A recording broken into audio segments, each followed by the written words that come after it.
Good morning, parents. Thank you so much for attending this morning. I think we'll start. Hopefully most parents will have been able to join us now. So thanks a lot for coming to our workshop this morning. Our workshop this morning is all about positive behaviour for learning in the early years.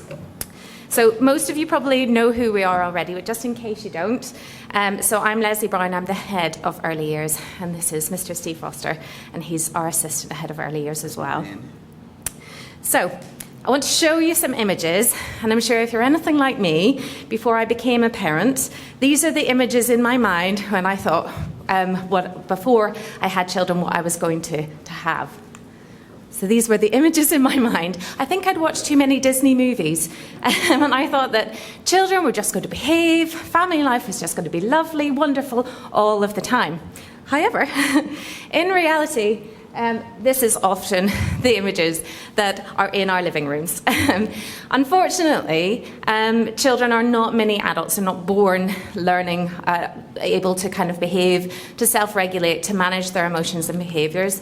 It's our job as teachers and as parents to teach them how to behave. And in this workshop this morning, what we're going to do is we're going to kind of explain why children exhibit certain behaviours.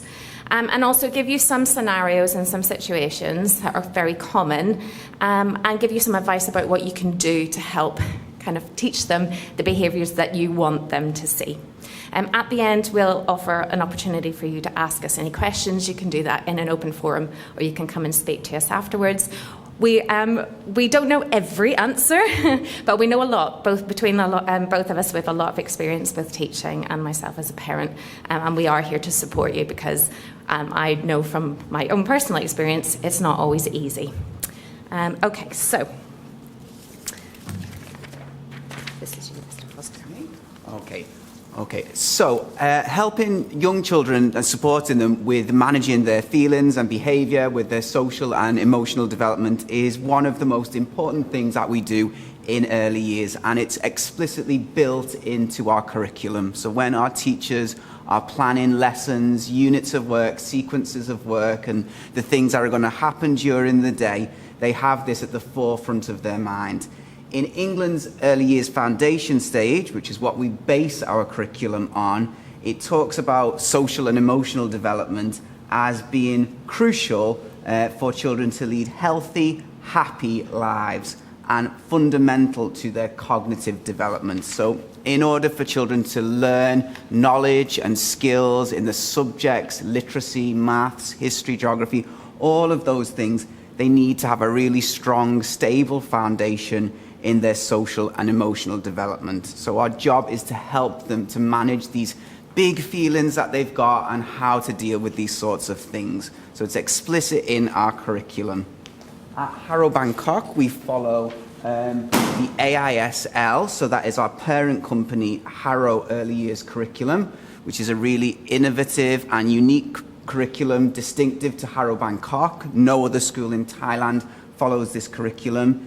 It's been developed to support children with these important aspects of emotional development and well-being, because we know that we want our children to feel happy in what they do. Happy children are successful children, children who are able to regulate, understand their emotions, and are supported by skilled adults, learn to do well in the specific areas of learning that grow from these areas. And you can see there two areas of our curriculum that I've highlighted as particularly important for behaviour are emotional development and social development. So children come to us from many, many different contexts, and we know that the impact of the pandemic has meant that many children haven't had the same opportunities to socialise, to cooperate, to play and share together as they perhaps would have done in the past.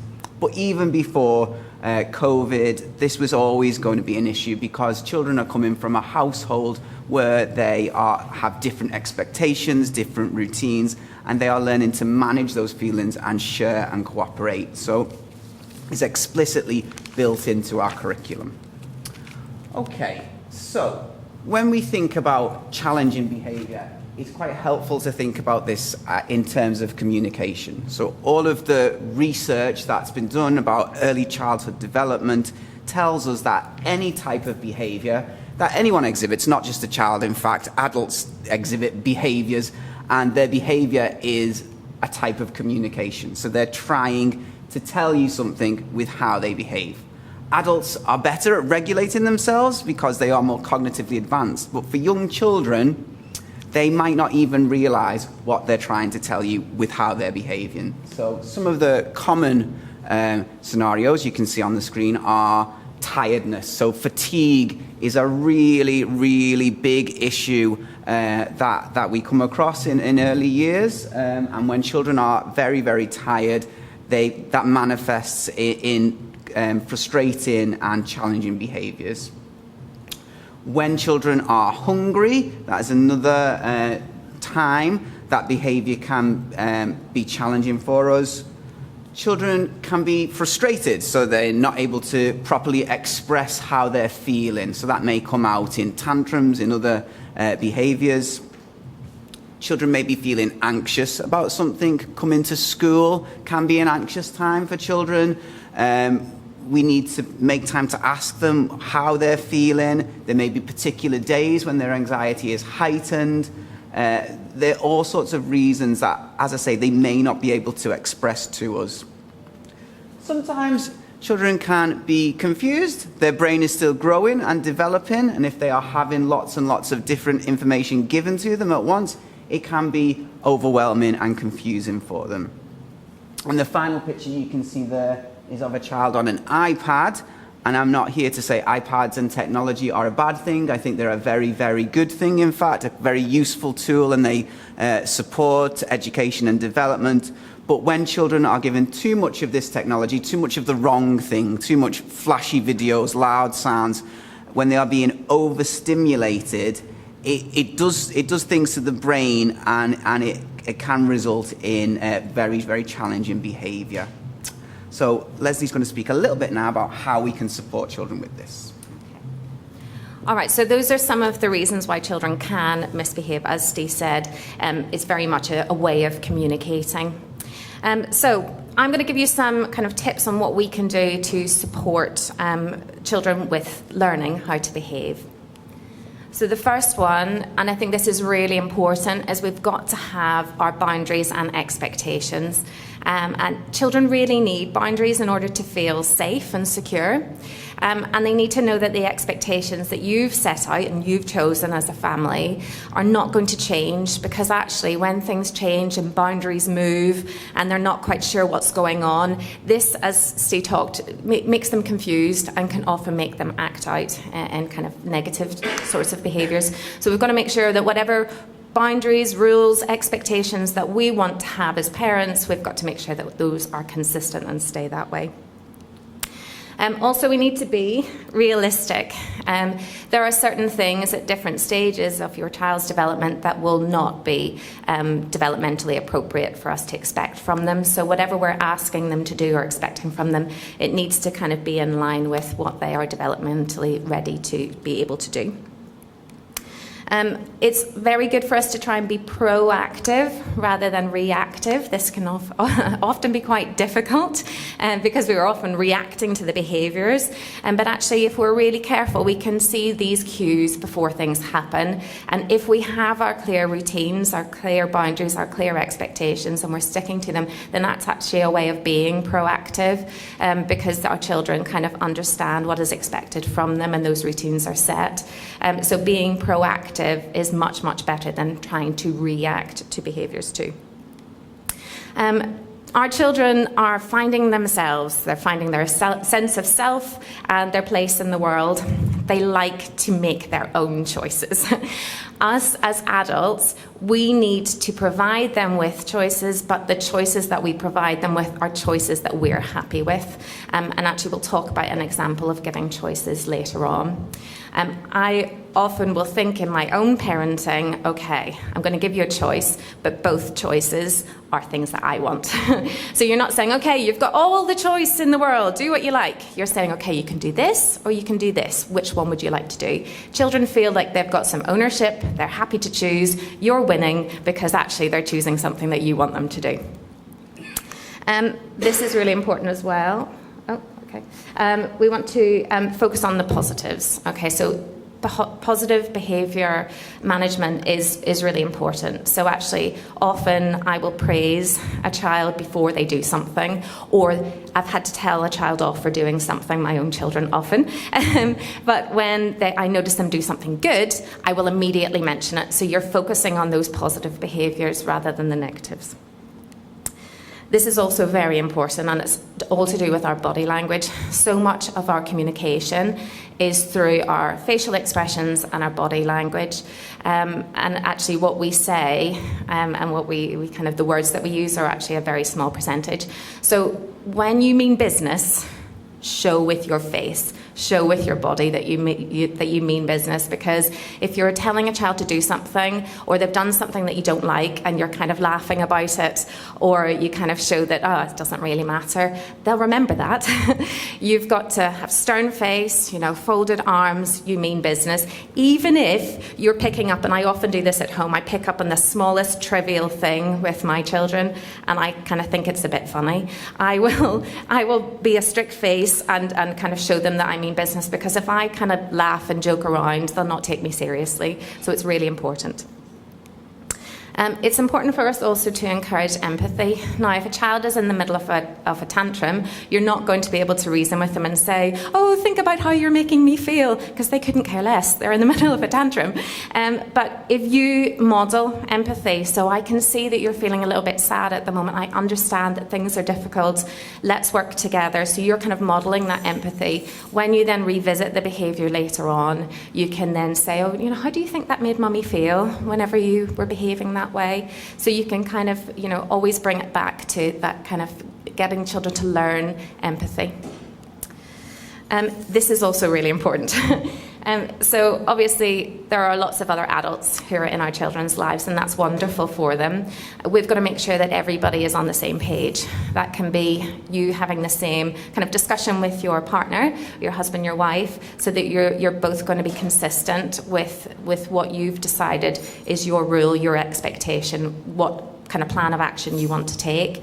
But other adults as well. So if you have nannies or grandparents or aunties, uncles, whoever's in the home, everyone needs to be singing from that same hymn sheet and having the same response. Because often you'll find that, and I still get this at home, my children will ask me something, I'll say no, and they'll go to dad, because dad's softer than I am. But we have worked together to make sure that we have the same message, and it's really, really important. And I've even noticed it from my own parent, my mum, who was very strict with me, but when she's looking after her grandchildren, oh, it's okay, I'll pick up after them, not a problem, okay, I'll get them this, no worries, it's okay, they don't need to tidy up, I'll do it for them. And I get very cross with my mum, and I have to have words to say, no, actually, this is my expectation. When you're at home with me, this is what you need to do to help me out, because if my children think that you're going to do it for them, they're not going to learn that actually they need some sense of responsibility and some independence. So it's having that same message really with everyone who's in your child's life. It's really important. Okay, so I'm going to show you some common challenging behaviours and give you some advice about what you could do. So the first one, refusing to do something. This is a very common thing. Children might be really enjoying an activity and don't want to finish it. You might be asking them to do something like tidy up their toys. They're not interested in doing that. I think it's really important, first of all, is to make sure that you don't give up. As long as you are asking them to do something that is age appropriate and developmentally okay for them to be able to do, then when you ask them to do something, they need to do it at the end. Even if they're doing a slightly modified version that makes you feel happy, then that's fine. If you say to a child, oh, please can you tidy up your toys? No, not going to do it. No, I'm playing. Okay, no, tidy up your toys. No. 5 minutes goes on. Oh, God, it's fine. I'll just do it myself. Then they will realise that as long as they keep on going, they keep on being stubborn, you are going to eventually do the tidying up for them, or whatever it is you've asked them not to do, or to do. So you've got to make sure that whatever you're asking them to do, you've got to keep doing it. And it even could be, as I said, a slightly modified version. Okay, that's okay, I'll come and help you. And I'll give you some more tips in a second. So you might want to, and this may not always be appropriate, but you may want to ask them, okay, well, I've asked you to do something. Why do you not want to do it for me? Again, kind of like encouraging that empathy and kind of getting them to try and explain. For a very small child with not very much language, this isn't going to be appropriate because they won't be able to articulate. You can then explain, oh no, I need you to do this tidying up because we've got to go out. Remember, we're going out and we're going to meet our friends. So you're kind of giving them a reason, we've got to tidy up. And also, if you don't tidy up, then that favourite toy of yours, that might go missing. Wouldn't that be really sad if your toy went missing or it got broken? So you're kind of giving them some kind of reasons why they should do it. Again, modelling the behaviour you want to see. So, oh, come on, let's help me. I'm going to tidy it up because I love it to be nice and tidy so that nothing's going to get lost or nothing's going to get damaged. So you're modelling. You're not just saying, okay, tidy up now. I'm going to go off and sit and chill out for a minute. You kind of model that behaviour. And then again, we spoke about choices earlier. Remember, your choices need to be choices that either one you're happy with. So, for example, okay, the train set needs tidied up, or this Lego. Which one do you want to do? Do you want to do the train set or the Lego? Which one? Oh, okay, great. You do the train set and I'll do this one. Or sometimes, we find this in classes, sometimes with children who are not as keen on tidying up, I'll have two things in my hand and I'll say, oh, could you put this away or this one? Which one do you want to put away for me? So you're kind of giving them small steps. So they're still doing what you want them to do, but it's smaller. It's not quite such a big thing, and they've got ownership as well. They can choose which one they want to do, but it's something that you want to do, so you win.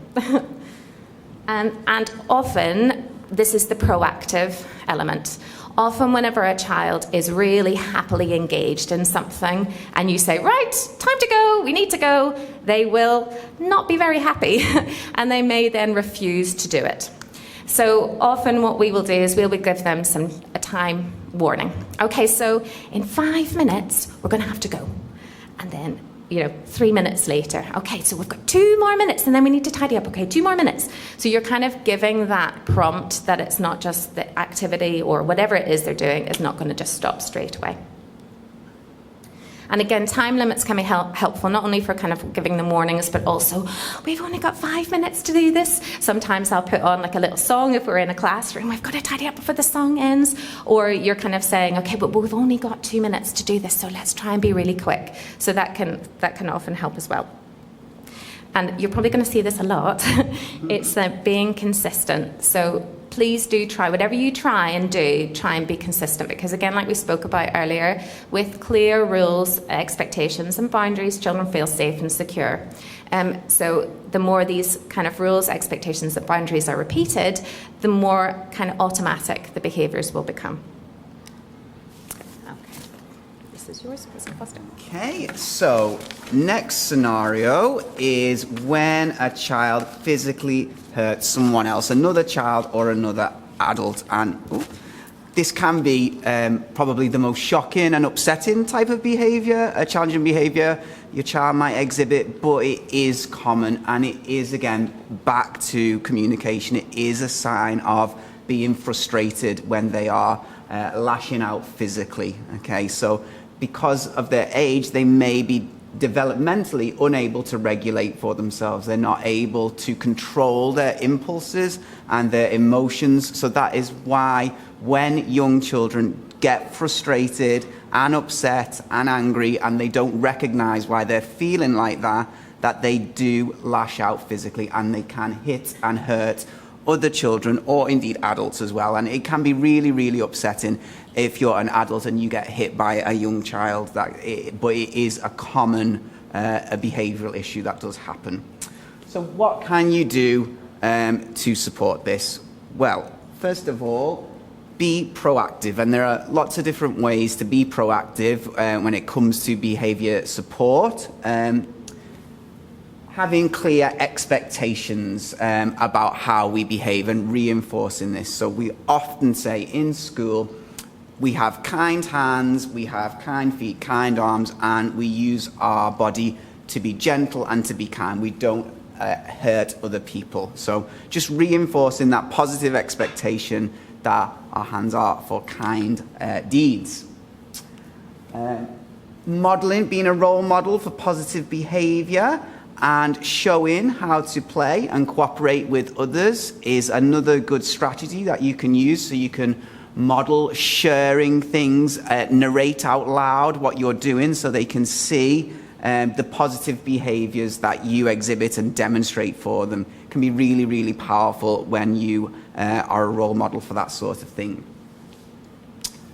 Again, a bit like Leslie said before, reinforcing the positives of the good things they do. I can see that you're sharing. That is very kind. Thank you very much for helping me with that sort of thing. Again, really, really powerful and really important to explicitly narrate that out loud so they understand what's happening, so you're teaching it to them. Providing positive praise is really important for children, and meaningful praise as well. Very often we'll say, good boy, good girl, well done, that's fantastic. Those are good, that's a good thing to do, but what's even more effective is you explain why. Fantastic, I like the way you did that. Good boy, well done for doing that. So it's having a meaning, because the more and more you say it without giving it a context, it becomes sort of like a platitude and it loses its impact and meaning. So praise that is meaningful is far, far more positive than that generic, well done, great job, that sort of thing. So you are, again, back to the narrating out loud and explaining why. Okay, so there's some of the things that you can do to be proactive, but then again, then it does happen. What can you do? So if it does happen and they do hit out and they do lash out, it's important to try to react in a very calm way, first of all. If you are shocked and your body language, as Leslie said, gives away, a great sense of shock and surprise, that is going to not really help the situation. You need to stay calm and help the children to understand. Once they have calmed down, it's important that you do take time to reflect on the behavior. You need to talk to them quietly. Give them some time to think away in a calm place, not as a punishment. So we don't advocate a model of time-out behavior, that sort of thing. We want to give the children time in, so we are spending time with them to try and understand why things have happened and how they felt at that point. Like I say, it will take time. In that instance that they have lashed out or hit, that is probably not going to be the best time to try and deal with that, but you do need to take them away once they've calmed down and give them time to sort of come out of it and regulate themselves. And again, as Leslie said, the golden threads for everything that we're trying to say today is to be consistent with your approach, because without that, the children will be getting mixed messages and they will not understand what is expected of them in different situations if the adults in their lives aren't being as consistent as they possibly can. So that's just something about physically hurting someone. Okay, so the next kind of common behaviour is a tantrum. And they're very, very frustrating as a parent if you are dealing with one of these, because there is absolutely no reasoning whatsoever. But just to reiterate the fact that this behaviour is completely normal, particularly for those children who don't have the language yet to speak. They aren't able to communicate to you. But I even find it with my almost 12-year-old daughter. If she is very hungry after she's done gymnastics, there may be the odd tantrum about a maths homework. So we will deal with this kind of behaviour quite a lot. But again, there are some strategies that we can use to manage this. So again, like we've spoken about before, these tantrums are often because they are frustrated, they are tired, they are hungry. They aren't able to communicate their needs. And again, like we spoke earlier, they're becoming little people. They're becoming their own person, and they want to show you that they actually are boss. So they will often do this sort of behaviour because of this. These are the things that you can do to help. All right, so we can stay calm. Like I spoke to you earlier, I try to work in partnership with my husband. It's not always easy, but we try to be on the same page. Often when you're dealing with a child who's having a tantrum, your stress levels and frustration levels will reach a peak, and you will come to the point where you are not able to remain calm anymore. That's totally normal too. If there is another adult who is there with you, see if you can switch. So I will often swap with my husband and say, I can't deal with this anymore, please can you help? And then he will sweep in and he will make sure that he is doing the consistent message that I have done. So if they've asked to do something, I've said no, he'll do the same thing. So it's really important that if you are switching roles and you need to bring that calm person in, that they are following what you've already set out to do. Also, this isn't necessarily what you're able to do when in the throes of things, but you can try and empathise. Like I said earlier, we can be talking about, okay, I can see that you're really angry at the moment, you're really frustrated at the moment, and that's normal. I often do that with my daughter who's hungry. I can see that you're really hungry. I know that you're in a bit of a bad mood because of it. It's totally normal. Do you want to just chill out for a minute? Do you want to have 5 minutes? You can just calm down. So I'll often do that with my daughter too. So you're naming their emotions. You're explaining to them, actually, it's normal. And I can feel like this too, because what you don't want is children to feel that their behaviour is abnormal, because that's not helpful. And you're kind of empathising with them as well and giving them that opportunity to see if they can take themselves away from the situation to calm down too. Definitely need to wait until they're calm before you start to reason, because if a child is really kind of, and you can see it often, kind of on the floor, kind of, then you're not going to be able to sit down and, okay, right, we really need to calm down here. Often, as long as they're safe and you're with them, if they are kind of, having a complete tantrum, as long as you're kind of seeing that they're safe, you can just leave them to calm down by themselves. And then you can reason with them afterwards.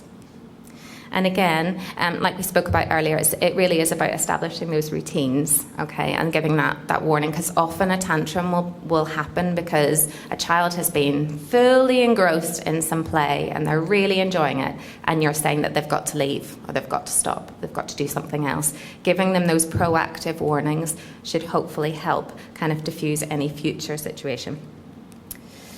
And again, that positive reinforcement, like Steve was saying, it's really important. And often what I've seen in classrooms before, and what I often do to my own children, is I thank them for doing something before they've even done it.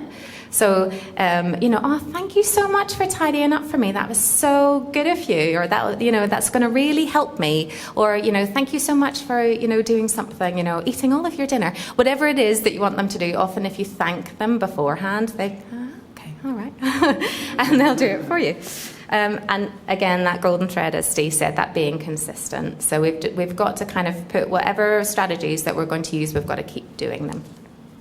I'm going to also give you a common kind of scenario that we see often in school, and this may kind of affect some of you, but maybe not. One thing that we notice in the morning often, that saying goodbye to mums and dads can be quite tricky in the morning for some children. And again, that's totally normal. So I'm giving you an imagined scenario.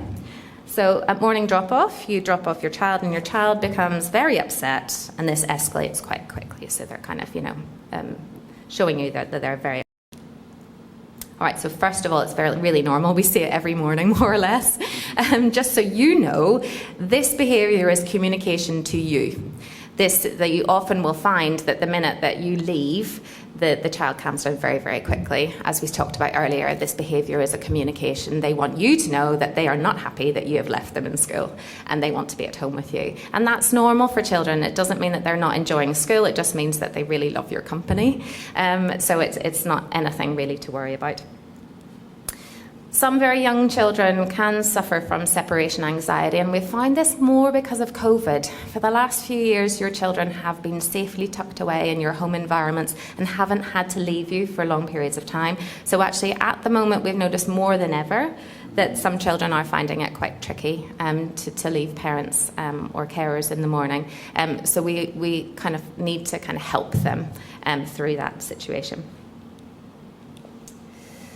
Okay, so this is really difficult, and I remember this very well when my youngest daughter was going to a childminder when I had to go to work, and she hated it, and she cried in the car on the way there and when she arrived, and it broke my heart, and I found it really difficult because I was dropping off my 2-year-old to another person, and she was in floods of tears.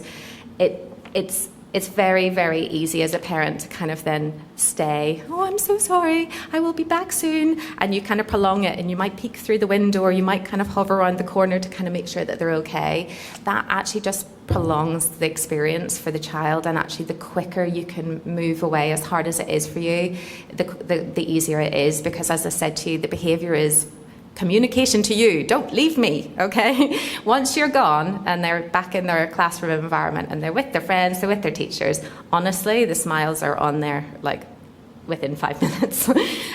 So leave as quickly as you can, because otherwise it just prolongs the kind of experience. So again, any distractions. Oh, look, can you see what your friend's playing with in the classroom? You love that, don't you? So you're kind of trying to kind of give them a distraction. If you kind of focus on their emotions and their behaviour, that's all they'll think about. So try and encourage them to think of other things. And again, just, oh, it's time to go. Remember, Mummy has to leave now and the doors are going to close. So we need to go. You need to go and look, Miss whoever's there waiting for you. So you're kind of encouraging them to go in straight away.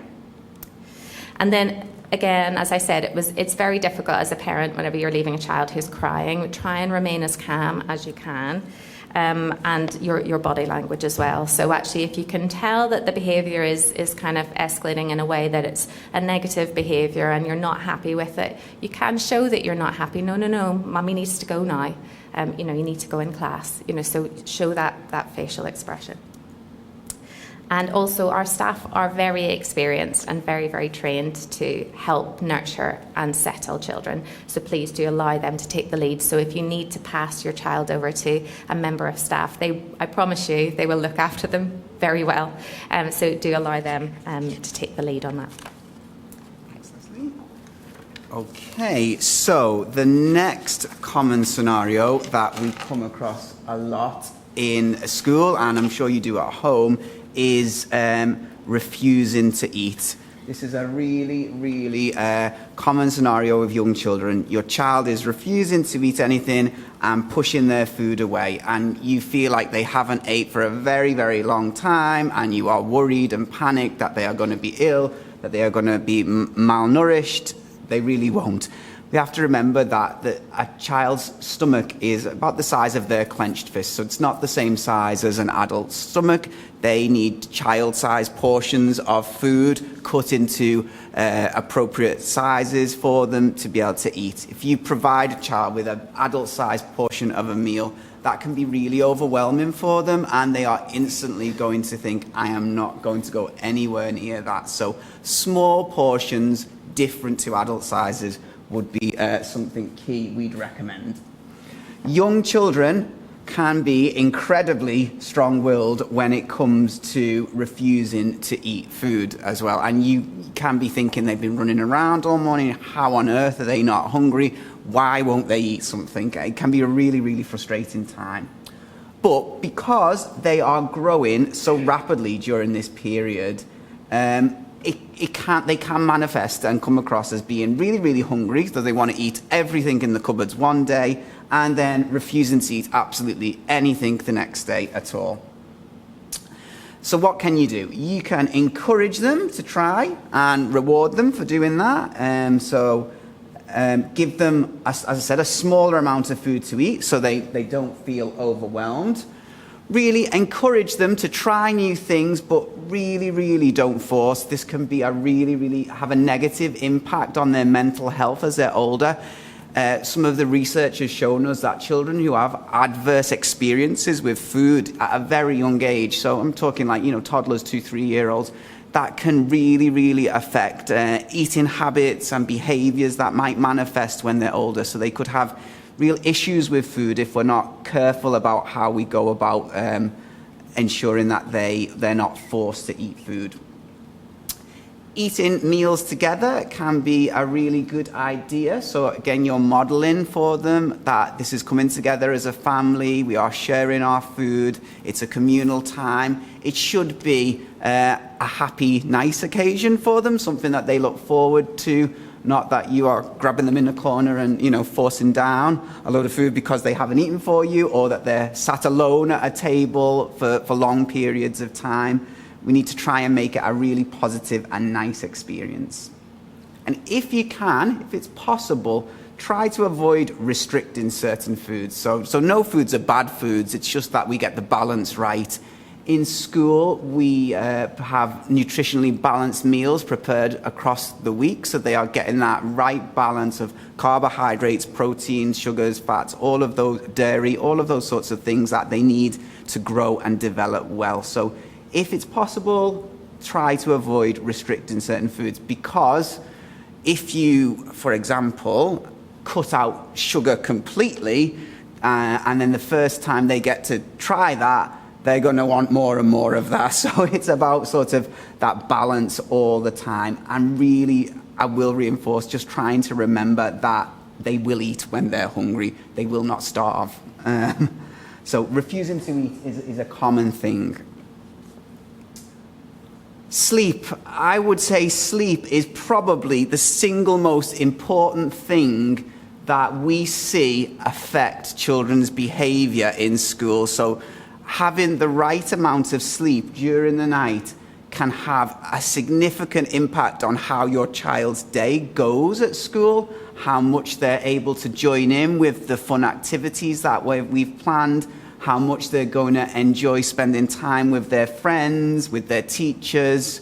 It has such a massive impact on the child's day. But children, again, like with eating, can be remarkably stubborn when it comes to sleep. So in this scenario, your child will not go to sleep, despite being awake for seemingly hours and hours and hours on end, and they're clearly exhibiting signs that they need some rest, but they won't sleep. What could you do? Well, again, this is another common problem, just like with eating, and can happen for a real variety of reasons. Some of the things that we can do to help are to establish a really clear bedtime routine. So we would recommend no devices or electronics for a minimum of 1 hour before bedtime.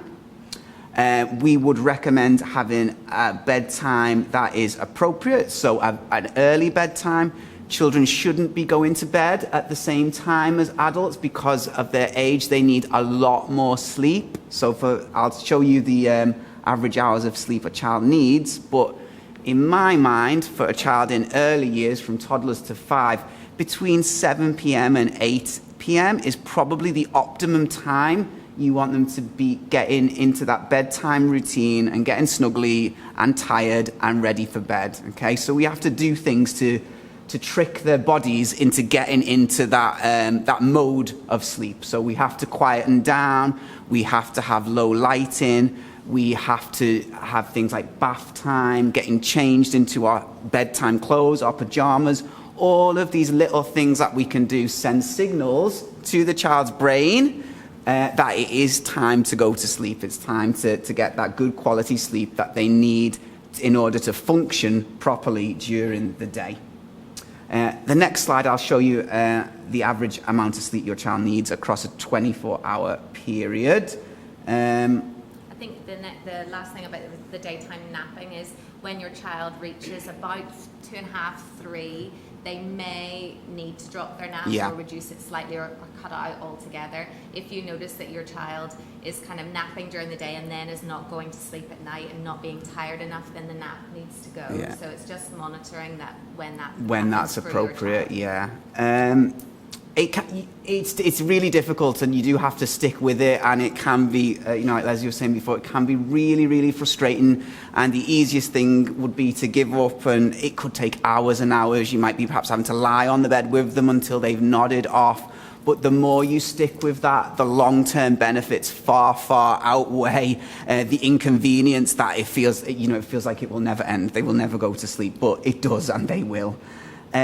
And the importance of sleep, I can't really overestimate, because it does have a direct correlation for adults as well as children on your health, your hygiene, your brain development, your ability to remember and retain information and facts, children's ability to manage their feelings and self-regulate, all directly links to the quality and amount of sleep that they have in a 24-hour period.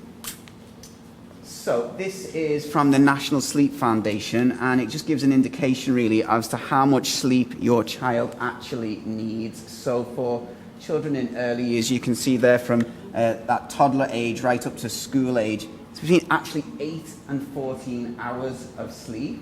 Yeah, up to 16 for some of the very youngest. If your children are in line cubs in our toddler classes, they do need a significant amount of sleep.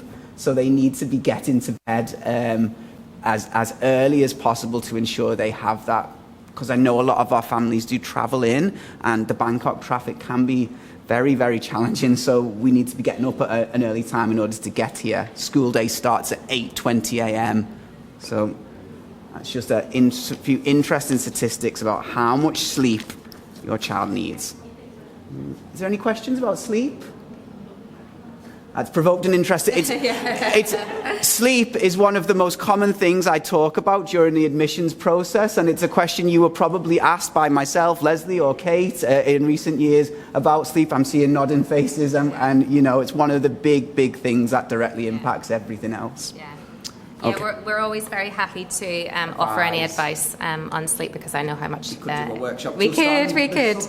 Okay, so our last scenario this morning is something that you may kind of notice whenever you've got other children in the family, and that's really whenever it's to do with sharing.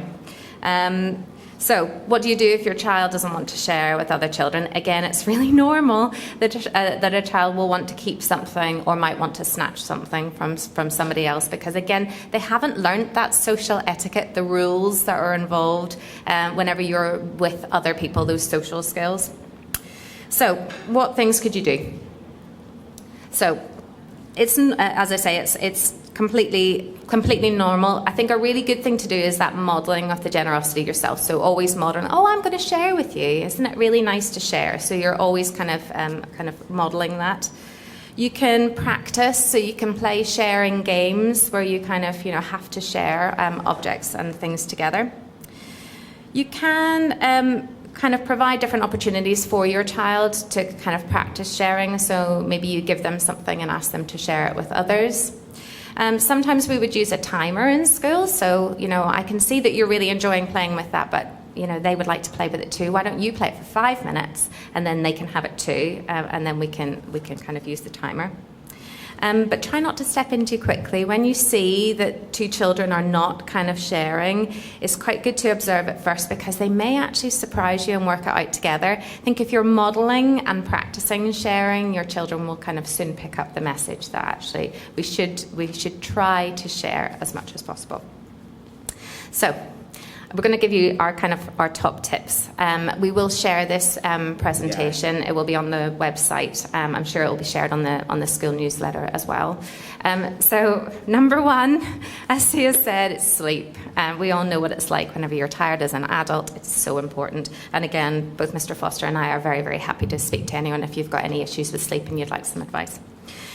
Those routines and the boundaries and being consistent with them are so key. Being praising and being encouraging. It's really easy to focus on those negative behaviours, but try and pick up on the positives, so that we can be positive. Be a role model. So like we said earlier, kind of model and kind of role play scenarios that your children can learn from you. Try to be calm. If you can't be calm, swap with somebody else who can. And that body language is really important. So kind of, if you mean business, show with your body, show with your face that you mean business. Otherwise, your children will get confused and mixed messages. We're just going to share a couple more slides with you about a couple of other things, and then we will remain here, and you are very welcome to ask us any questions you would like. Thanks, Leslie.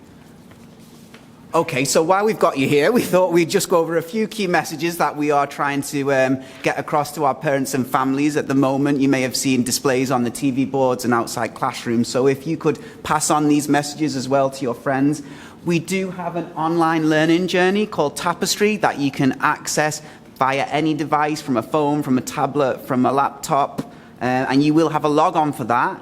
If you have forgotten, or you're not sure, or you don't know about that, if you go to the office and speak to Know Your Ping, they are happy to give you your logon details and show you how to navigate Tapestry. Tapestry is fantastic. It's our sharing platform. Teachers are posting photographs, videos, written observations about all of the wonderful things your children are doing in school every day, how they're behaving, how they're playing and cooperating with their friends. So we really, really love it when you like these observations that we put on. So just like social media, there's a feature where you just click like, and that's fantastic. If you can comment and write something back to us, that's fantastic as well. Don't worry about English being a barrier in that. Myself and Leslie, we can't speak Thai. We're just so impressed that anyone makes, the effort to communicate in another language. So please don't let that be a barrier. It's great when we see that you've engaged with what we've put on Tapestry. And it's a two-way system as well. You can share photographs and videos from home of things you've done, and the children just love it. They light up, when they come in on a Monday morning, if their teacher is able to say, oh, I see you went to so-and-so at the weekend, shall we have a look together? That really helps with their communication and language because it's something they've experienced, and that helps them to settle as well. So they love it, being able to share with us things that have happened at home as well. Don't have to do it every week, all the time, just as and when you feel as though you can. But even if it's just a clicking of a like, that is fantastic. Thank you very much for that.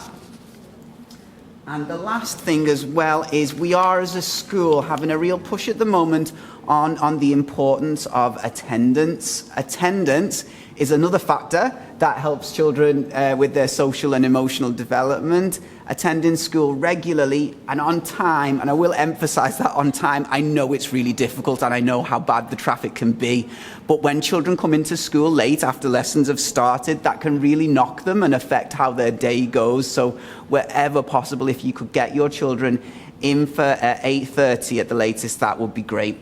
Myself and Leslie and Ping and Noi, after 8:30, we do take your children to the classrooms. That's not because we want to be mean or because we want to upset you or anyone else. It is simply because lessons have started at that point. And, for the safety and protection of all of the children, it's important that you let one of our staff take your child to your class if you are late. And there are going to be times you're late. It does happen. We do understand. But we are very gentle and very caring people, and we will look after them and make sure they have a great day.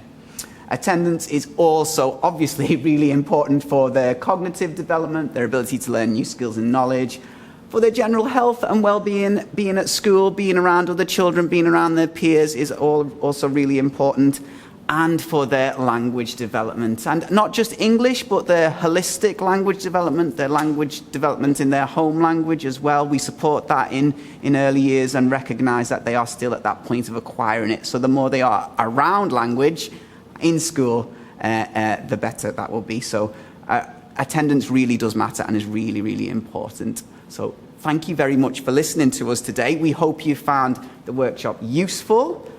If there are any questions, we can open up the floor. If you don't want to do that, I probably wouldn't. You can come and see one of us in person as well. Thank you so much. Thank you so much.